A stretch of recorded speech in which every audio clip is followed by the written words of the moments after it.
afternoon, everyone, and welcome to our Neglect Matters campaign. This 1-hour lunch and learn session will focus on affluent neglect. Our first presenter is Sharon Davidson of Surrey Children's Services Academy, speaking about her research findings on affluent neglect and the impact on practice. She will be followed by Ellie Buckey, an independent school DSL and GCP2 champion, sharing her experiences. There will be a personal story recorded by one of our Surrey apprentices and a short film clip on how to spot neglect, ending with a video presentation from our GCP2 project manager. The Academy training offers on neglect can be found on the final slides, and links will be posted in the Q&A available to attendees. The format of the Teams live session is such that you cannot verbally interact with the presenters, but please feel free to send any questions through the Q&A option. These will be collated at the end of the session and answers sent out to you. We would encourage you all to not just listen to these sessions, but to use this information to help us all improve the lives of children, young people and their families in Surrey. Thank you very much. Hello everyone, I'm glad to be with you this afternoon. My name's Sharon Davidson. I'm the Principal Social Worker for Children's Services and the Service Manager for the Surrey Children's Academy. Today I'm going to focus our thinking a little bit around an overview of some recent research findings around affluent neglect. Consider the links between neglect, poverty and affluence, and then finally share some findings from two serious case reviews. Next slide, please. So the first piece of research I'm going to explore is the piece of work carried out by Professor Claudia Bernard at Goldsmith University in 2018. This research was commissioned by the City of London and was developed out of as a scoping review, which sought to find out what was known about child neglect in affluent families. The review identified that there was a lack of research in this area, and the research was particularly focused around how social workers engage with parents from affluent backgrounds in the child protection system, and how that connects with issues around child neglect. And the study investigated what factors impacted on social workers in their deliberation and assessments around affluent neglect. The research also offered some considerations for managers and social workers in the sort of final part of the piece in terms of a kind of discussion point. I suppose I'd also want to say that there is very little research in this area. Majority of research has been focused around the relationship between childhood neglect and poverty.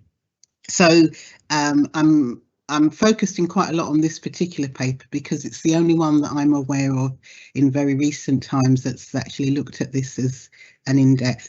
But I'm also going to link some thinking with some work that Bridge Featherstone has done on a wider scale around neglect. The other thing I wanted to highlight is that the research was quite small in as far as it was a qualitative piece of research that with 30 social workers across 12 local authorities. And the key things that they wanted to understand through the discussions and the interviews was, how do social workers identify risk for vulnerable children in affluent circumstances? Which factors inhibit or enable social workers' engagement with resistant affluent parents when there are child protection concerns? And what kinds of skills, knowledge and experience is necessary for social workers to effectively assert their professional authority in working with affluent parents.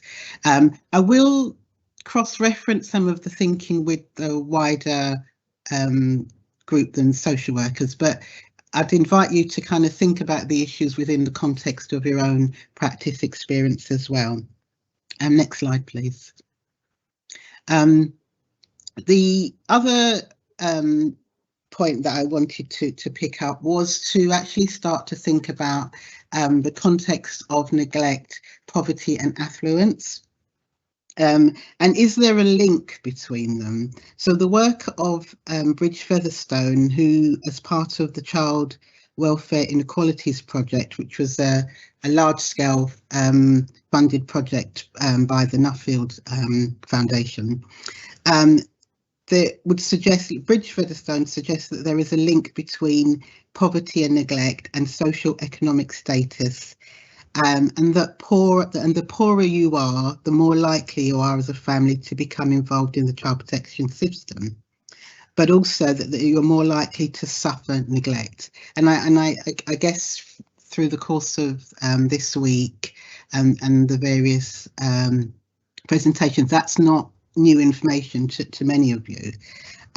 But what Bridge goes on to describe is that poverty makes parenting much harder, not just because of a lack of money, but also the associated issues such as poverty, poor housing, debt, etc.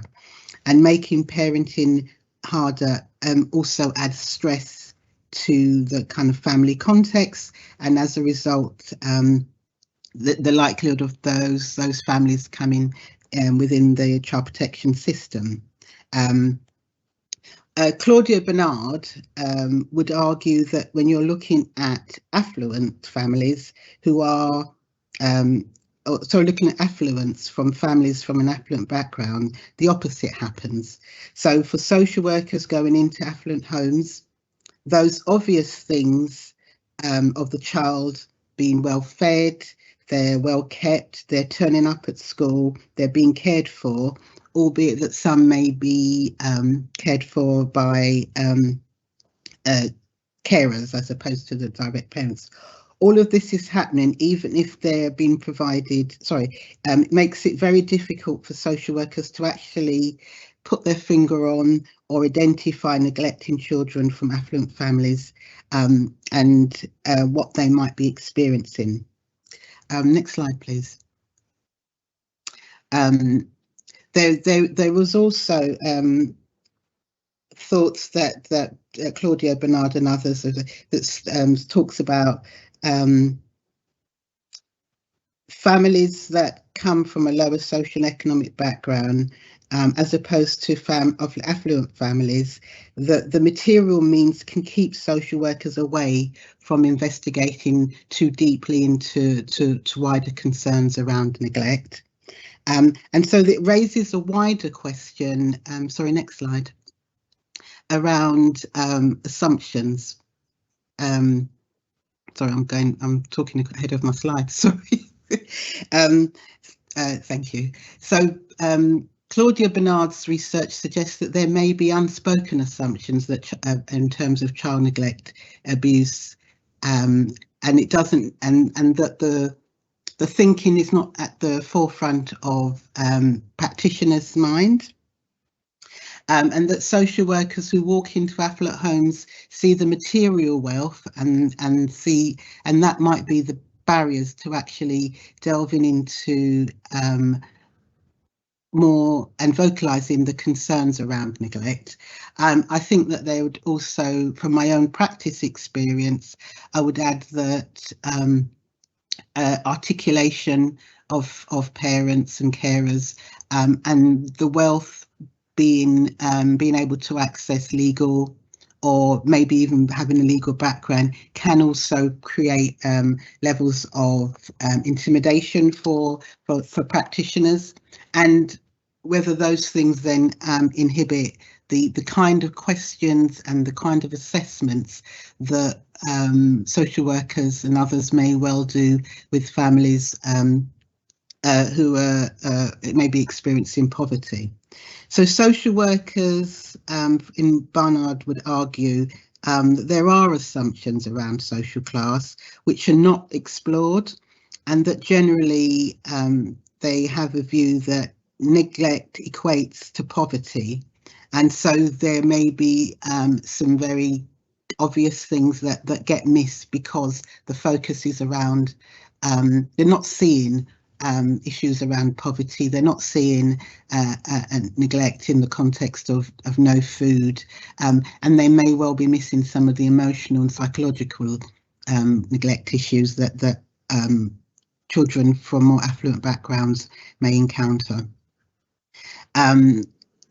And I guess the questions and the thoughts that come to mind as a result of kind of thinking through these, looking at these pieces of research and looking at my experience over the years as a practitioner, as a manager, is, does neglect manifest itself in different ways depending on the social economic status and class of a family?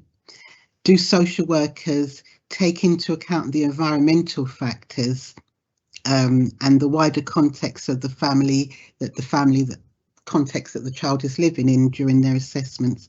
And when working with affluent families, how well can social workers effectively manage the relationships and the balance of power that sometimes interplays within families?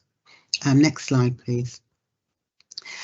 So what I want to do now is to think through some of these points in terms of looking at some two particular serious case reviews, and they're a little bit old in terms of one was in 2011 and one was in 2015, but I think the issues are relevant for the conversations we're having today.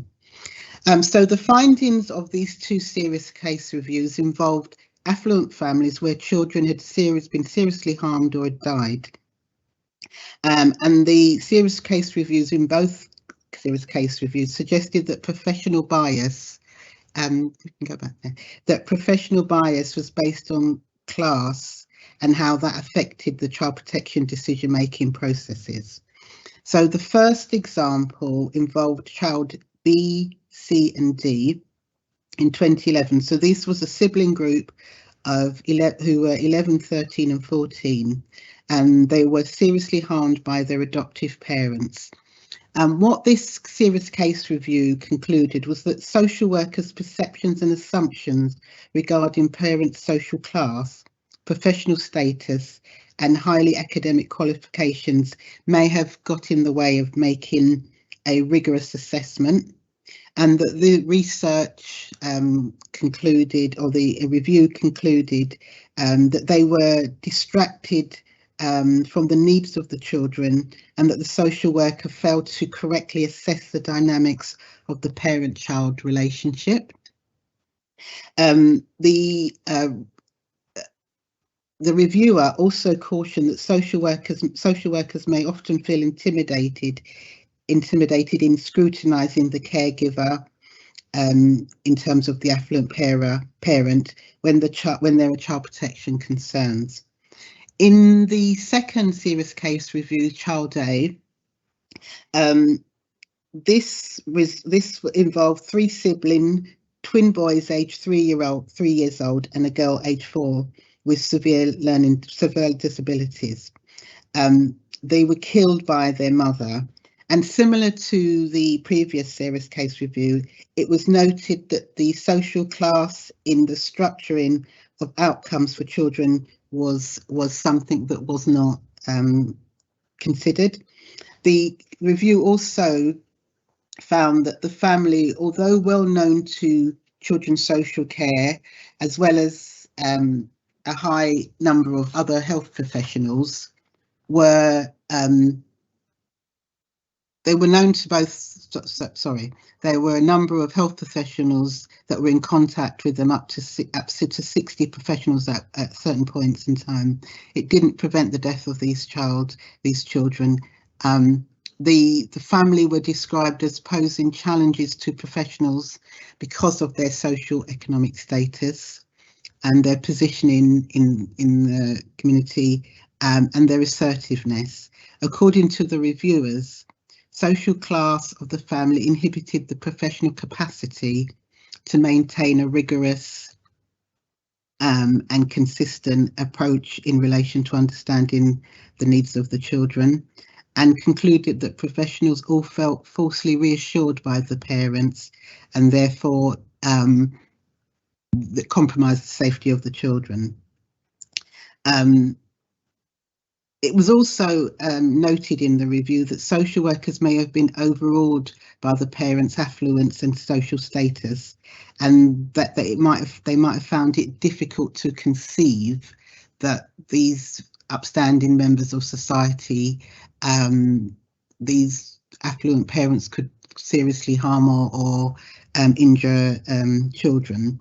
And again, that then meant that it left them unable to confront issues in their day-to-day interaction with families.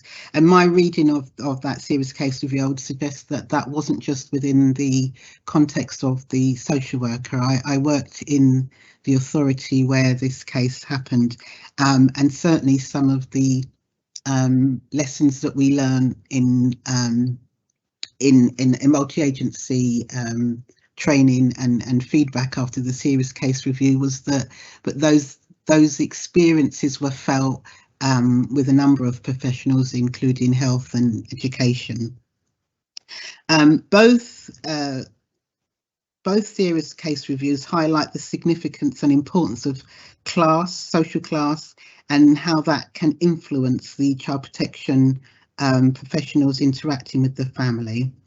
And that the both serious case review authors concluded that social workers and healthcare professionals were lulled by the parents, and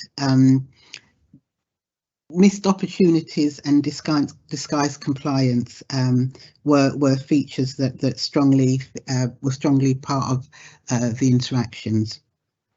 So I think before I move on to hand over to my colleague Ellie, who's going to give a perspective from a person, it's really just in conclusion to say that the research in this area, as I said, is not very extensive, but and Barnard's is probably the most recent of research that's around, but there is a kind of running theme that's been noted both in the serious case reviews that I've briefly described and the research, that there is a bit of a blinkered approach that can sometimes interplay when professionals are encountering the challenge that they might perceive the parent or the carer brings to the discussion. I'll stop there and I'll hand over to Ellie.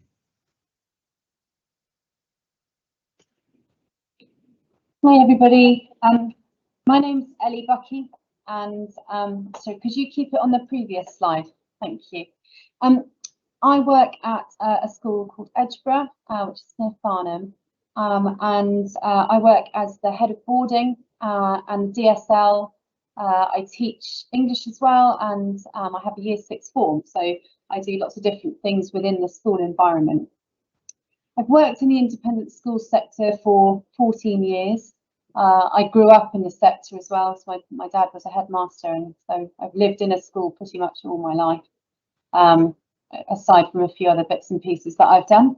But I've also been involved in safeguarding in schools for 10 of those years, so I've had quite a lot to do with neglect, as well as all the different other safeguarding issues that we've encountered.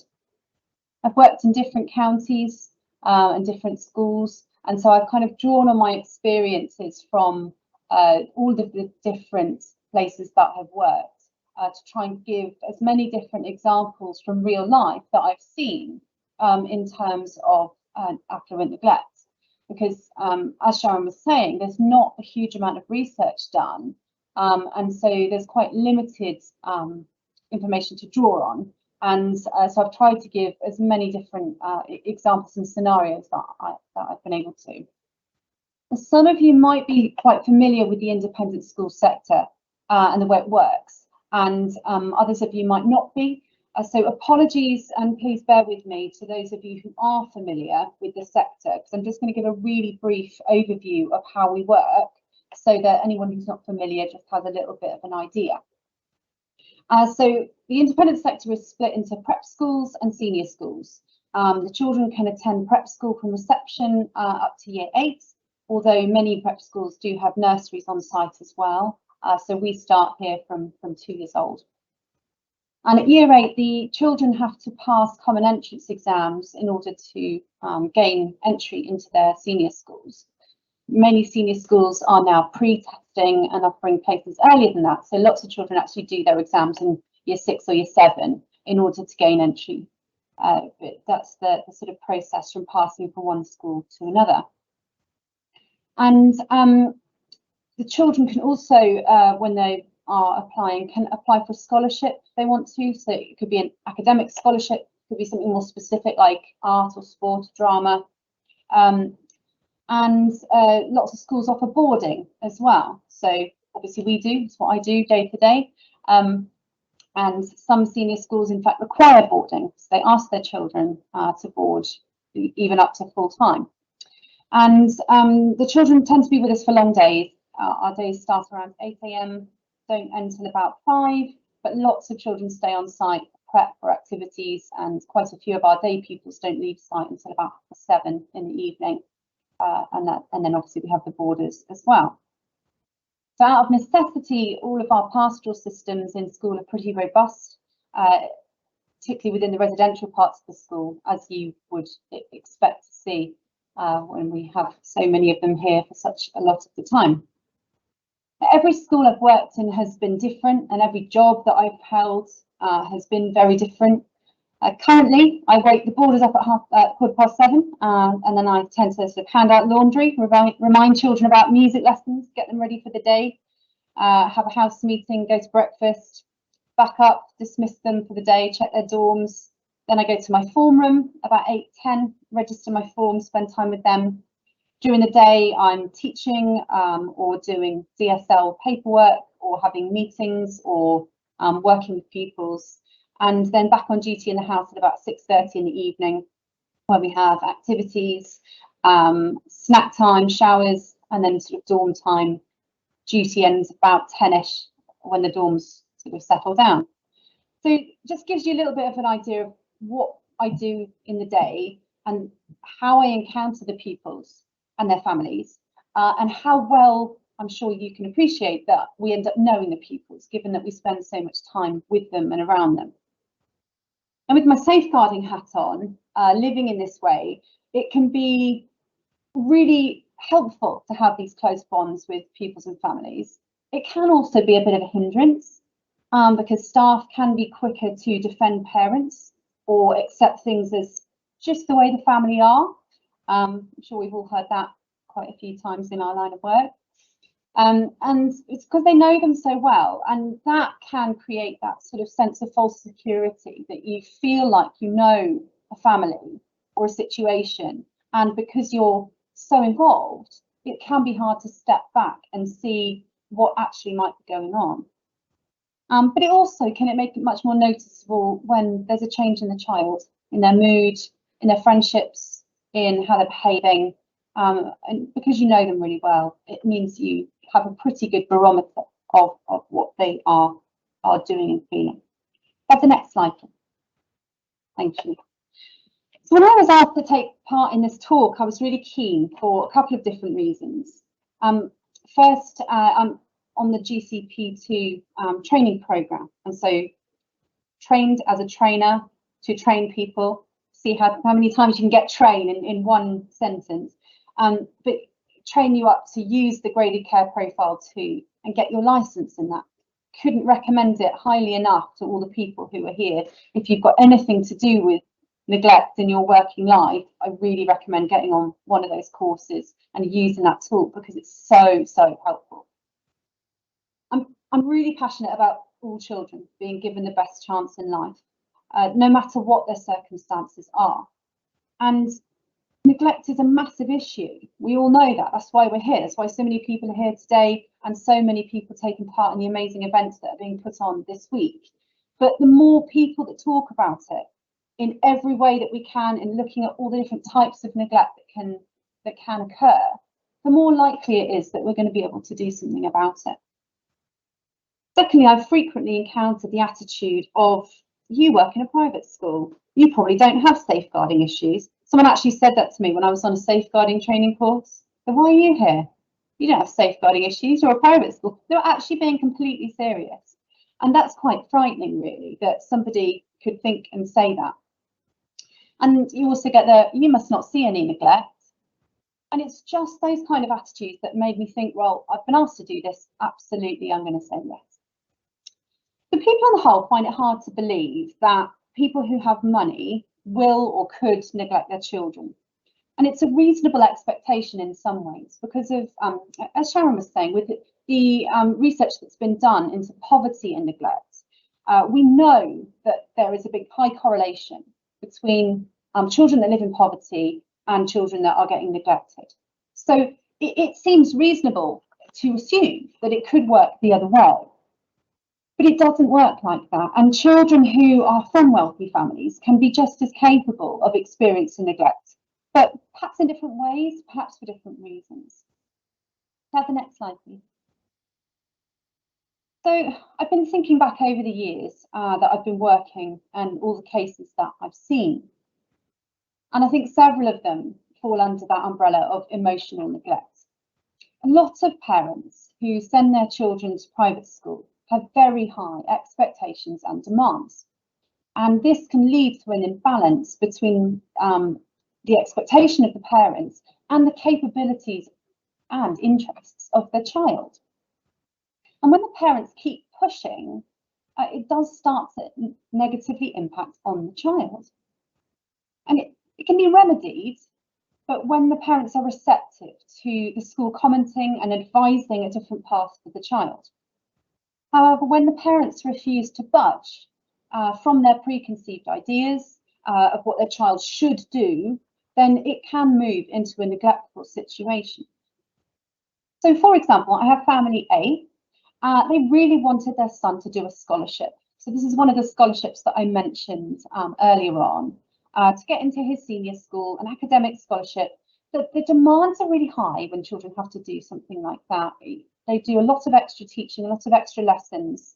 And normally the school recommends that a child is eligible for a scholarship, and the school then prepares them and helps the child. The child normally has a say in it, should have a say in it, because they're the ones that have to put in all the extra hours and deal with the extra pressure.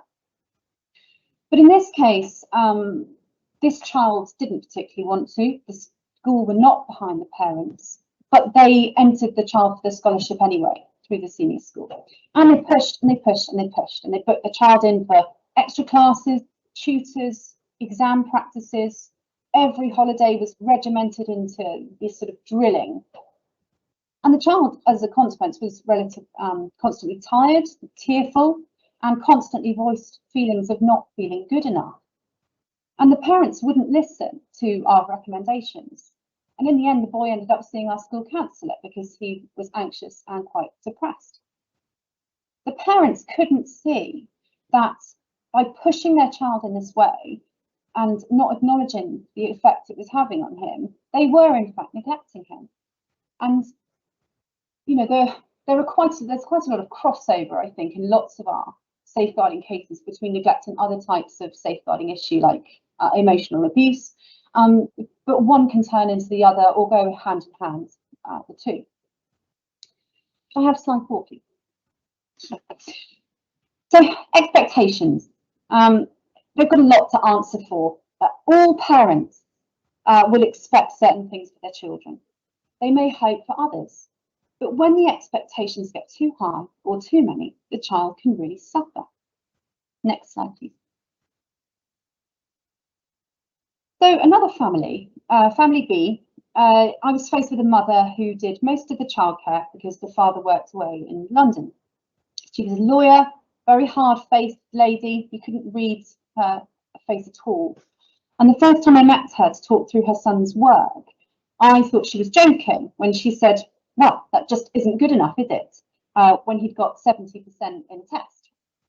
She wasn't joking, and it set the tone for all the interactions that I then had with her.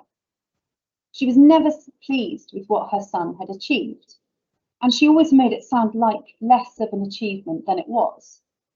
It took quite a few meetings over the course of 2 years of me modelling responses to her and never accepting her negative views before she started to change the way that she responded.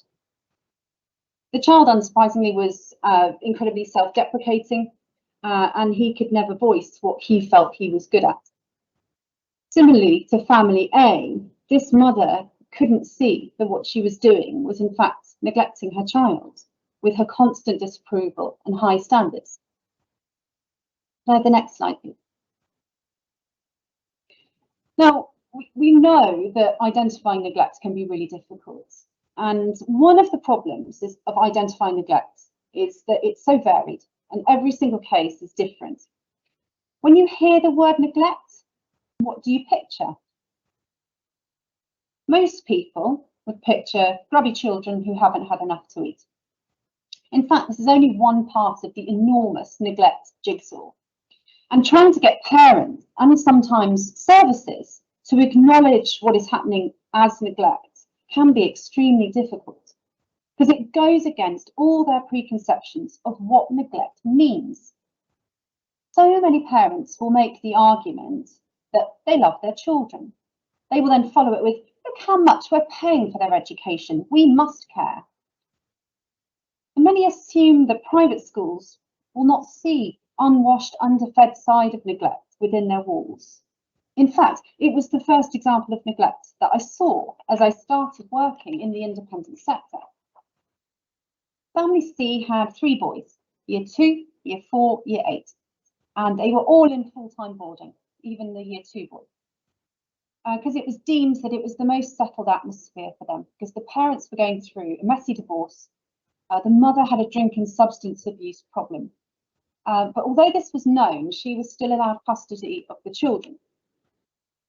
She would turn up to take the boys out for the weekends. This was when she actually bothered to turn up, because a lot of the time she would phone in the week, she'd tell the boys she was coming, and then she'd never arrive. I'd get the boys ready to go and she wouldn't turn up. I remember one time that happened, and I had the 7-year-old and the 9-year-old clinging to me and crying, and the 13-year-old went off. He punched a wardrobe so hard he broke a knuckle. And it was just, it's heartbreaking to watch that sort of response and realise what a parent is capable of doing to their children just by not turning up, not doing what they say they're going to do. By the time she did come, she'd take the boys out. They'd come back on a Sunday night, way after curfew, so we had a sort of drop-off time, which then gave us time to get the children ready for school the next day. And they'd eaten only chocolate all day, hadn't bathed all weekends, had no clean clothes, or really incoherent with tiredness after some all-night party that had been going on in the house. I remember one weekend where I had to cut matted chocolate out of the 7-year-old's hair because he'd just been left. And the local services were not really interested because Dad was a wealthy music producer, and there was a view that the family problem should simply be sorted out in court, which Dad was trying very hard to do, but there was a big time delay. There was no help given because they looked at his circumstances and just thought, no, they've got money, they can deal with it, got lawyers, and it was left like that. In the end, eventually we did manage to get social services involved, and the mother lost custody of the children. And to be honest, at the time, I wasn't prepared for that level of neglect. It was a really good, sharp shock for me at the very beginning of my career to show that it doesn't matter how wealthy you are, you can still fail to deliver even your child's most basic needs. Now, the next slide, please. So private schools are often used by wealthy, busy, working parents, and we tend to offer a lot of wraparound care, boarding, pre and after school care, all that sort of thing. This can mean that you see children from a very young age left at school for a very long time. And when parents arrive, they can be stressed, rushing, and as a result, not engage or negatively engage with their children as soon as they arrive. at the school. Family D was one such family. They were always dropped off before breakfast club started. They were the very last to be picked up, and they were booked in for every single holiday camp that was ever on offer. They frequently then didn't have the right kit. Neither parent came to parents' evenings, and mum could be seen shouting at the three children as she tried to wrestle them into the car. It's the same family where we actually had countless safeguarding concerns raised about them. It was mainly because the siblings at home, they were all young and close together in age. The oldest was 7, the youngest was 8 months. They were 3 boys, and they were very, very physical with each other. They frequently came to school with injuries. I remember being called down to the nursery one day because the middle one, who was nearly 4, had been complaining about his penis bleeding because his brother had pulled on it so hard. So it's these sorts of things that were happening because the children were just not being monitored properly at home. And if you tried to talk to mum about it, then she would just burst into tears. And it's hard because you could see she was trying to work, she was trying to manage, she was doing her best, but it didn't mean she wasn't neglecting her children. And that is one issue with neglect generally. You can get absorbed into the why part. Like, why is the neglect happening? You look at why the children are experiencing neglect. You find it understandable. You try and give reasons for it. And this can then mask the problem and stop it being dealt with properly. Could I have the next slide, please? So masking the problem is a large part of affluent neglect. And I know Sharon touched on this in her talk before me. Parents who have money can often put on a great show. There are cleaners, gardeners, nannies, interior decorators, you name it, lots of them have it. And it's hard to walk into a home like that and spot signs of obvious neglect. It's often very well concealed. And the concealment can be a massive barrier to being able to deal with the neglect that's happening. And there's the perception that if one has money, one should be able to deal with the problems that life throws up. The stigma of needing help can drive some parents mad and take them to greater and greater lengths to hide what is happening, because they're dealing with that feeling that they're wealthy, they can afford help, but it's still not going right. And trying to admit that can be incredibly difficult for people. So I've worked with a family where one of the parents have been abusing alcohol and drugs, also bipolar and anorexic. The family closed ranks and refusing to report issues, accept any help. The children shut themselves away from it as much as they could. As a school, we had various friends of the family saying this is happening, and us as a school saying, well, it's not enough for you to tell us that it's happening because we haven't seen it, we can't see evidence in the children because they're not talking either. You have to report what you've seen to the social services. And the friends refusing to engage, not wanting to get involved, not wanting to kind of break through the ranks of the family.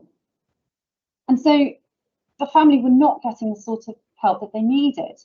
They'd invested in some private care, private rehab, but you're in total control of that when you're paying for it. You don't have somebody stepping in and actually saying, no, this is what you've got to do. And so the results can be really disastrous if people perceive neglect in a certain way and aren't willing to let down their barriers and get the help that they need. Have the next slide, please. When parents can't afford help, but they're still working all hours and demanding jobs, and children can get left to their own devices. Family E was like this. They first came to my attention when the oldest child was in year 2. He came in with a strange burn on his wrist because he'd been trying to make himself some food.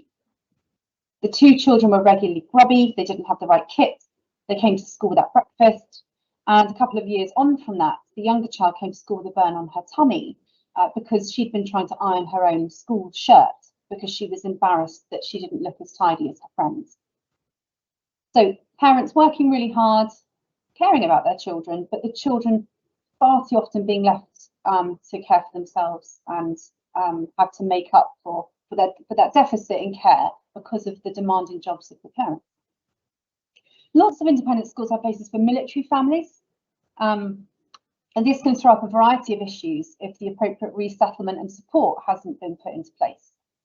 At a previous school I worked in, we had a Fijian family join us. They came with a substantial safeguarding file.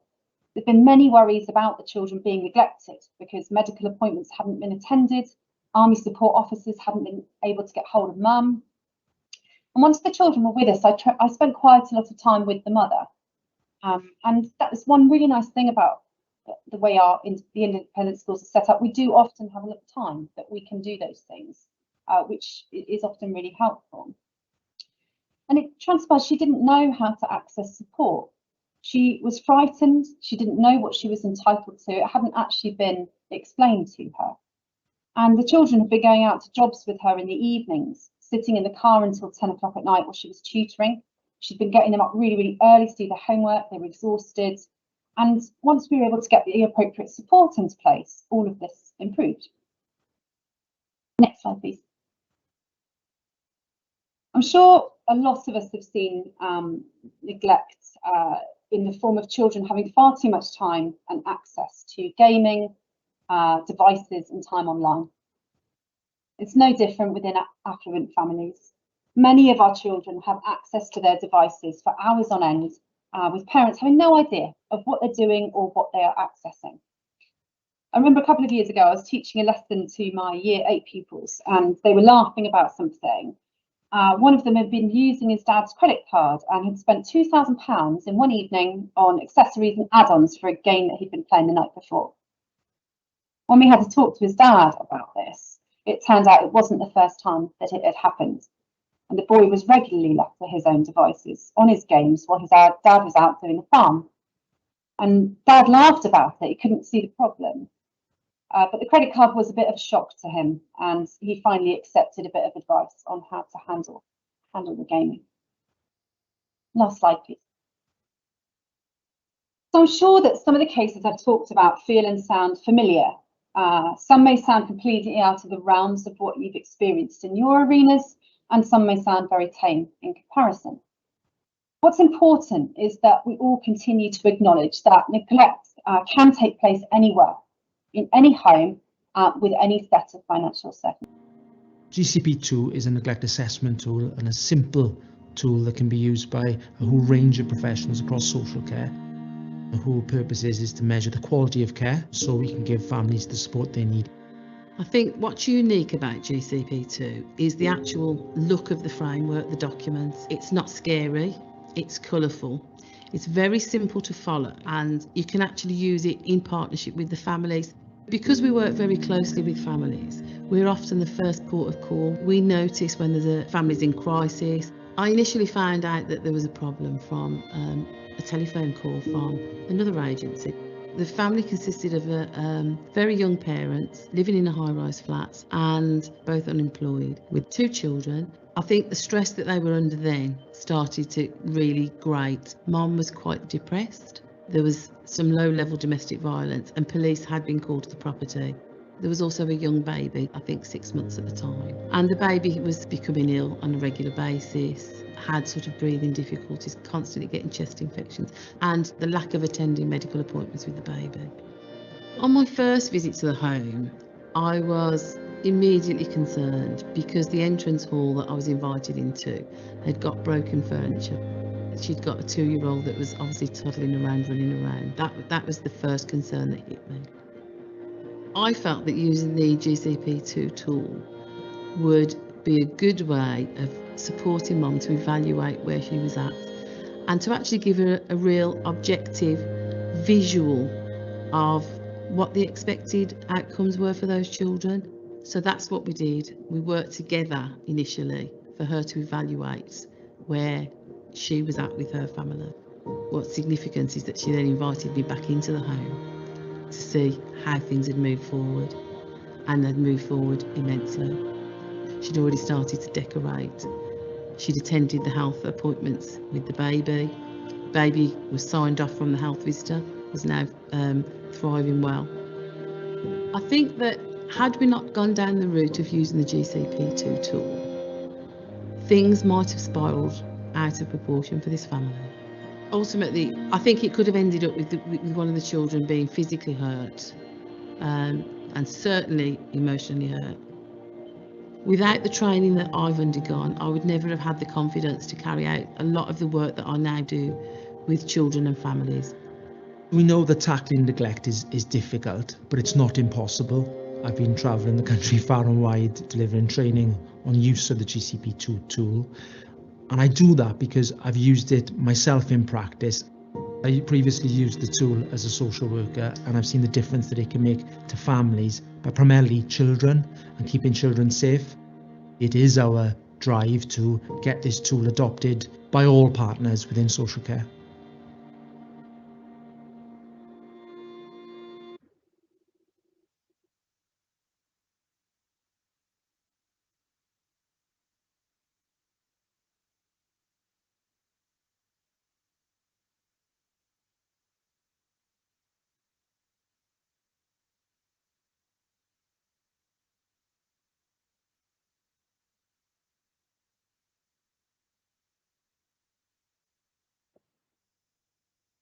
Hello, I'm Alex Dove and I'm the project manager for the Graded Care Profile 2 project in Surrey.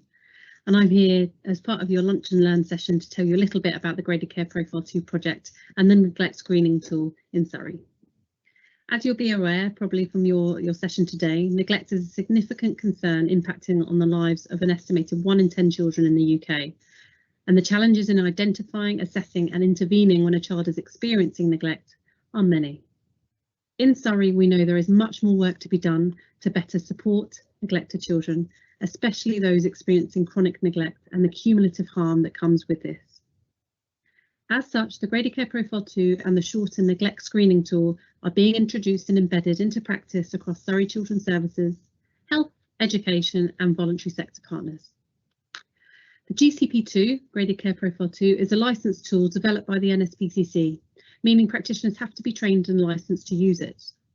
The tool has a comprehensive framework that requires practitioners to gather evidence and from this evidence measure the quality of care that a child is receiving using a grading scale of 1 to 5, 1 being the best care to 5 being the worst. This tool has been shown to help reduce subjectivity, bias and ambiguity, which we see so often in assessments relating to cases of neglect. It also helps us to answer that tricky question of what good enough care looks like, and to also compare and measure change over time, which in turn informs us about the supports and interventions that are required and successful to support the child and family. The tool can be used, and we'd encourage it to be used across the partnership from universal through to specialist services, so that we can help families as early as possible when concerns of neglect start emerging, and hopefully therefore prevent children from experiencing significant harm as a result. But where professionals from universal and early help services complete a GCP2, and this results in concerns of moderate or severe neglect, then the GCP2 should be used to support the request for support to Surrey's Children's Single Point of Access. Practitioners can use the tool individually, but it also lends itself well to be used by multiple partners within existing structures such as Team Around the Family and core groups. When multi-agency teams use the tool, a holistic and detailed picture of the child's lived experience can be gained, helping professionals to take the most appropriate action together to improve outcomes for the child and the family. So if you're interested in attending a Graded Care Profile 2 training, please book your place on one of the many upcoming courses via Olive.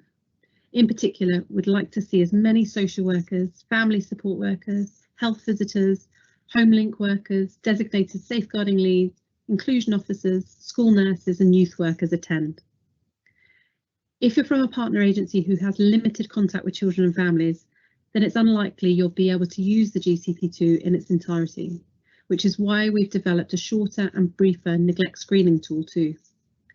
This tool can be downloaded from the Safeguarding Children's Partnership website by anyone, and it can help you to identify whether neglect may be present in a family that you come into contact with and what to do as a result. This tool can also be used as part of your evidencing of concerns when making a referral to Surrey's Single Point of Access. We cannot continue simply doing what we're doing currently, when it comes to those children who are experiencing neglectful care. So we really hope and believe that these tools will help you to help more children who are experiencing neglect, both earlier and with a more sustained impact. So if you're interested in either GCP2 or the neglect screening tool, please have a look at the Surrey Safeguarding Children's Partnership website, or please speak to myself, Alex Dovey, for more details. Thanks very much. Thank you all for joining us today. We hope that you will take something from the session into your daily practice and for ongoing discussion to improve your awareness and work around childhood neglect. We will leave you with 3 slides from the Surrey Children's Services Academy that details the learning offer, including workshops on neglect. Any further questions can be directed to the partnership team inbox. The email address is in the chat. Thank you all very much.